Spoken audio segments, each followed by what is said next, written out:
Well, we're back for game 3. Hobbes with a 2-0 lead. And Tom, I'm not sure. It looks like there's been a trade between these two teams, or maybe a defection. Looks like Ben Taylor's going to walk over and play with the Evergrid team. Evergrid had been starting the first 2 games with only 5 players, and now Hobbes, that had plenty of extra people, now have a full complement next to Ben Taylor, as Glenn Dietrich takes a seat for the Hobbes team. Evergrid, one of the lesser teams in the league, but trying to put up a fight here tonight against Hobbes. Brian Marshall, the strategist, using Ben Taylor as a decoy or a shield, figuring maybe the Hobbes guys won't want to hit them. But of course, that's the you always want to take out your brother first. Wow! Speaking of brothers, Russell Drumheller, half of the brothers Drumheller. Here comes Abdul. Oh, it's been a long time I haven't seen Abdul out there. Here he is, running across like a madman that he is. You gotta love that. Oh, Ben Taylor taking him off the shins. It's got to feel good for Austin Phoenix, his old buddy.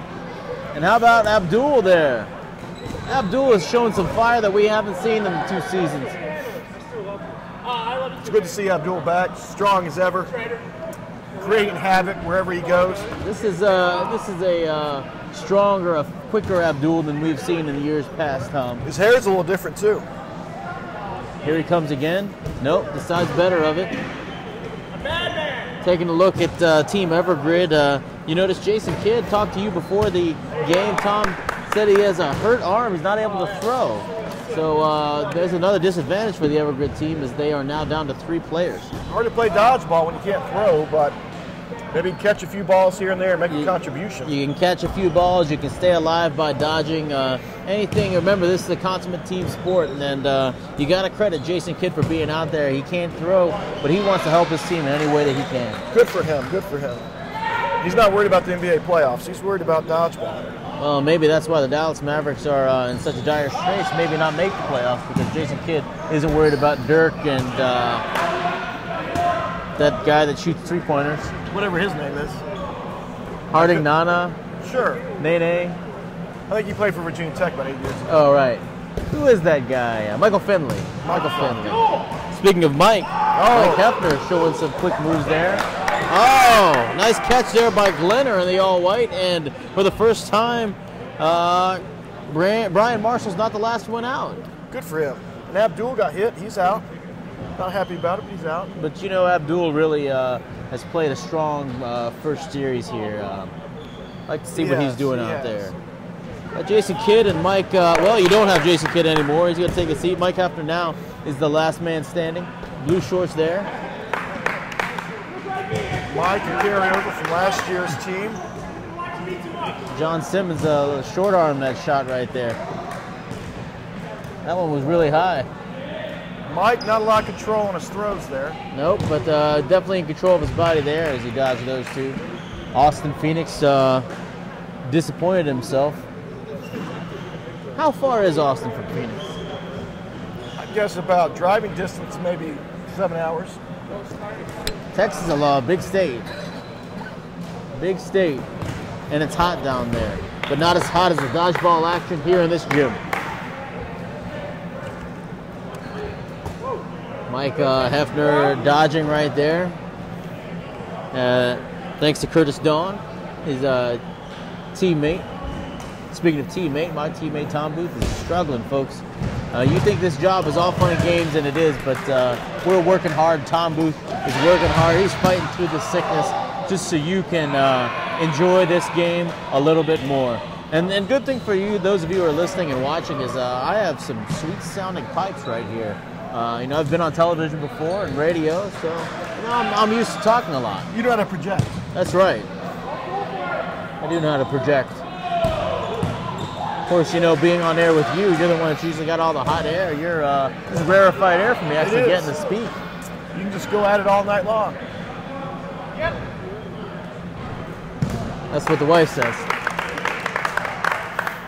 And the game is over. Hobbes taking one more after they hit Mike Hefter with a couple of balls there. That is their third win of the night. You are watching the Dodgeball Game of the Week only on WTOB. And we're back on the Dodgeball Game of the Week here on the WTOB, and unfortunately Tom Booth is struggling, so you have to hear me say wake and whatever else I said. I am Jed Castro along with Tom Booth, who may interject here. He is fighting off some sickness, but he's a warrior, folks. Struggling to get my voice He is back. a warrior like Calvin Winslow Jr., the second. Hobbes with a 3-0 lead over Evergrid. Abdul with a little high step and the fake. Mike Hefner is quickly making quick work of Abdul, and Russell Drumheller. That is a rookie mistake from a guy who should know better, a seasoned veteran, and he takes a seat.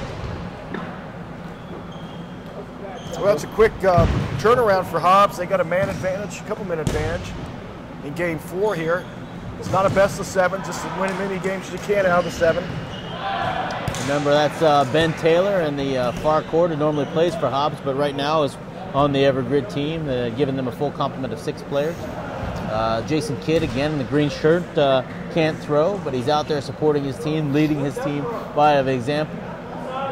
We also got in the tie-dye shirt Curtis Dawn. We've got Brian Marshall, who's proved to be so far one of the longest-lasting, the extra gum long-lasting player of the game, and also Ryan Norwood.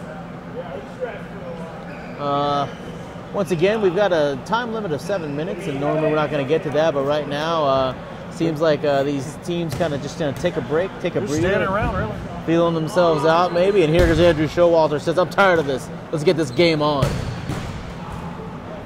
Evergrid, Hobbes, the disadvantage right now. They were up 3-0, but right now down 6 players to 3. But we know how quickly things can turn around. No question, especially when you got a couple of gunners like Andrew Showalter and John Simmons. But John Simmons is going to take a seat, as will Andrew Showalter. So apparently it's the kiss of death. When I mention your name, you're about to sit down. So Glenner's the only one in there left. Good thing you said his name, or else it would have been bad news. I'm not sure what his name's Glenn, or that's his last name. Maybe his name's Glenn R. They said to call him Glenner, that he likes it. Well, look, I said his name, Glenn R. He's going to take a seat. Sorry about that, Glenn R. You're like the Sports Illustrated cover jinx. I am. It's the Jed Castro when Tom Booth is struggling jinx, but that will be the first win of the game for Evergrid. They are trailing 3 games to 1. You're watching the Dodgeball Game of the Week on WTOB.